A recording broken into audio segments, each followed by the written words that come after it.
नमस्कार, मैं सुनील डांग। साथियों, आज बात करेंगे किसानों के मुद्दे और उसके आसपास घूमती खबरों पर। इस मौसम की पहली बर्फबारी शुरू हो गई है। इस ठिठुरते मौसम में किसान अपने आंदोलन में गर्मी और तेजी लाने की तैयारी कर रहे हैं। उनके समर्थन में खिलाड़ियों ने अपने पद्म अवार्ड, खेल रत्न और अर्जुन अवार्ड तक वापस करने की घोषणा करते हुए कहा, आज हम जो कुछ भी हैं इन अन्नदाताओं की वजह से हैं।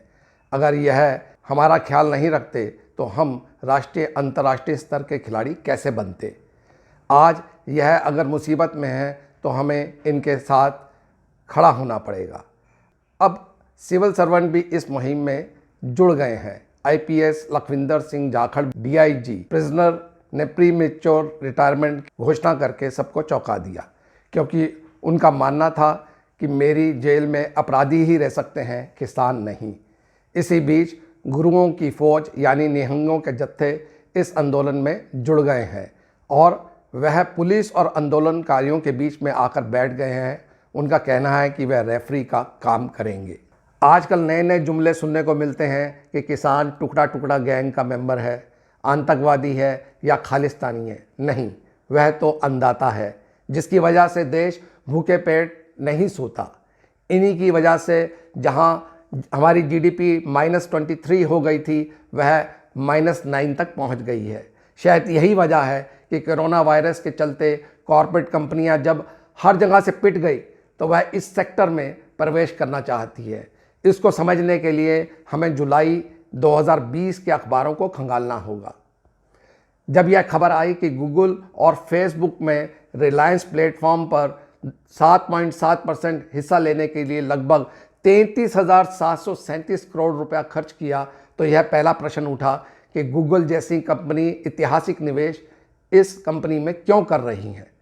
इससे पहले फेसबुक, इंटेल, जनरल अटलांटिका जैसी और भी कई ग्लोबल हैवीवेट कंपनियों ने बिलियन डॉलर इस इंडियन हैवीवेट कंपनी में इन्वेस्ट किया था। खबर के पीछे की खबर यह थी कि भारत में एफएमसीजी का 103.7 ट्रिलियन का बाजार है, लगभग 76 खरब रुपए का। शायद कॉरपोरेट हाउसेस की नज़र इन्हीं पर थी और इन कंपनियों को इस सेक्टर में निवेश करने के लिए सरकार ने यह तीनों कानूनों की उत्पत्ति की। उनकी परेशानियों को कम करने के लिए, उनके धंधे को सुगम बनाने के लिए यह नियम रचे गए। यह तो बिल्कुल ऐसा ही है जैसे कि पंजाब से बीजेपी के एमपी बने सनी देओल की एक फेमस पिक्चर बॉर्डर है और उसका डायलॉग था कि यह पाकिस्तानी लगातार तोपों की फायरिंग क्यों कर रहे हैं। अब समझ में आया कि वह टैंकों की आवाज़ को दबाने के लिए फायर कर रहे हैं, यानी कि कॉरपोरेट हाउसेस को लाभ देने के लिए किसानों के इस आंदोलन को लगातार नज़रअंदाज किया गया और उनको उलझाए रखा गया। दूसरी तरफ 10 विधायकों वाली जेजेपी के अध्यक्ष और हरियाणा के उप मुख्यमंत्री दुष्यंत चौटाला को दिल्ली के नेताओं की परिक्रमा करनी पड़ी और उनको समझाना पड़ा, अगर किसान आंदोलन पर केंद्र सरकार ने जल्दी से कोई निर्णय नहीं किया तो हमें आपकी सरकार से समर्थन वापस लेना पड़ेगा। इसलिए सरकार 7वें दौर की बैठक जल्दी से जल्दी बुलाए और कोई निर्णय ले।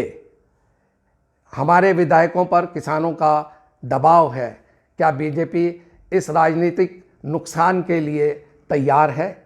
यही आज का सबसे बड़ा प्रश्न है।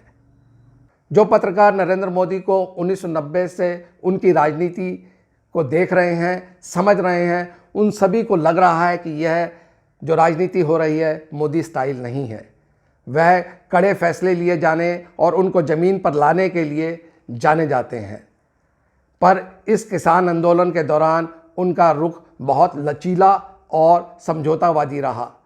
इससे लगता है कि उनके सलाहकारों ने कहीं उन्हें ठीक राय नहीं दी, जिसके कारण उन्हें मध्यम मार्ग निकालना पड़ रहा है। हैदराबाद की जीत के बाद भाजपा ने नई राजनीतिक ऊर्जा के साथ तमिलनाडु चुनाव की तरफ रुख किया। तमिलनाडु के चुनाव के शुरुआत होते ही एमएनएम के अध्यक्ष कमल हसन ने कहा, जब आधी आबादी भूखी हो तो यह गैर वाजिब है कि 1000 करोड़ रुपया खर्च करके नई संसद की बिल्डिंग बनाई जाए, जो हमें मंजूर नहीं है। इस बयान ने कहीं ना कहीं प्रधानमंत्री को उनकी सोच और प्राथमिकताओं में घेरने की कोशिश की है। कलम की धनी प्रख्यात पत्रकार तवलीन ने हाल ही में इंडियन एक्सप्रेस में अपने कॉलम में लिखा, प्रधानमंत्री ने नए संसद भवन के उद्घाटन के समय देवताओं के आशीर्वाद के लिए एक धार्मिक समारोह किया। यह ऐसा भव्य था जैसे हमने महामारी को हरा दिया था और अर्थव्यवस्था इतनी अच्छी तरह से काम कर रही थी कि हमारे पास ऐसी चीज़ों के लिए पैसा बचा हुआ है जो वास्तव में हमारी प्राथमिकता नहीं है। वास्तविकता यह है कि महामारी अभी भी पूरे देश में व्याप्त है। हमारी जर्जर स्वास्थ्य सेवाओं पर भारी पड़ रही है और लाखों युवा भारतीयों को नौकरियों की कमी हो रही है जिसकी उन्हें सख्त ज़रूरत है। अखबार इकोनॉमिक टाइम ने पिछले हफ्ते बताया था कि नवंबर के महीने में 3.5 मिलियन भारतीयों को नौकरी से हाथ धोना पड़ा था। वास्तविकता यह भी है कि ग्रामीण भारत में लाखों गरीब लोगों को गरीबी की रेखा के नीचे फिर से वापस लाया जा रहा है क्योंकि आर्थिक स्थिति महामारी के कारण हो रही है।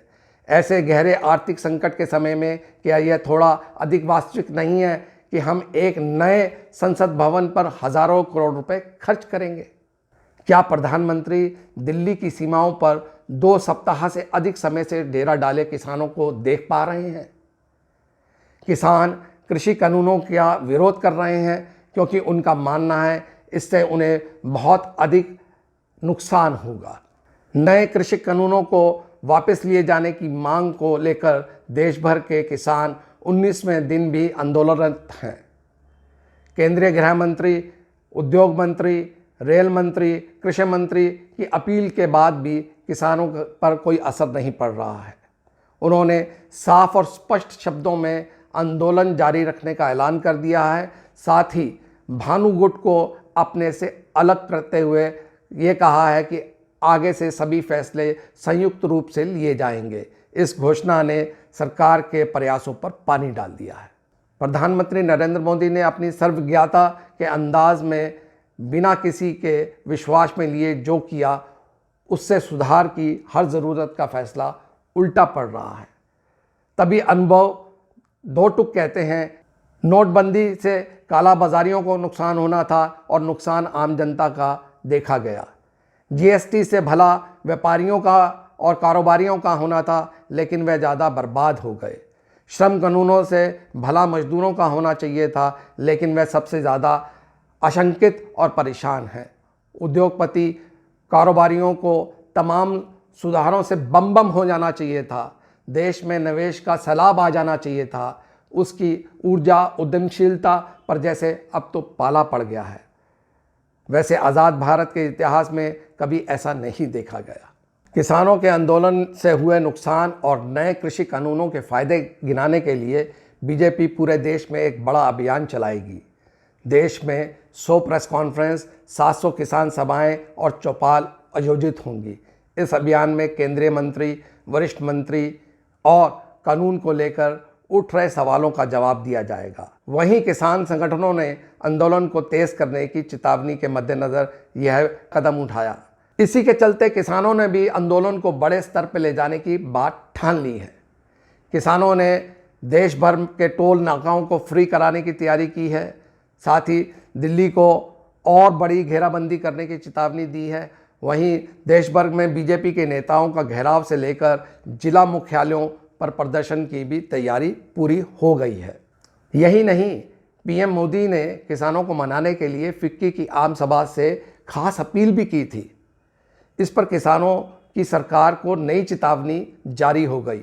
अगर सरकार 19 दिसंबर से पहले हमारी मांगों को नहीं मानती तो हम उसी दिन से गुरु तेग बहादुर की शहीदी दिवस पर उपवास शुरू करेंगे और साथ ही रिलायंस और अडानी की उत्पादनों का बहिष्कार भी करेंगे। यह ऐलान सरकार को चौंका रहा है। सरकार के सलाहकारों ने इस आंदोलन को कोर्ट कचहरी में उलझाने के लिए सुप्रीम कोर्ट का भी सहारा लेने में गुरेज नहीं कर रही।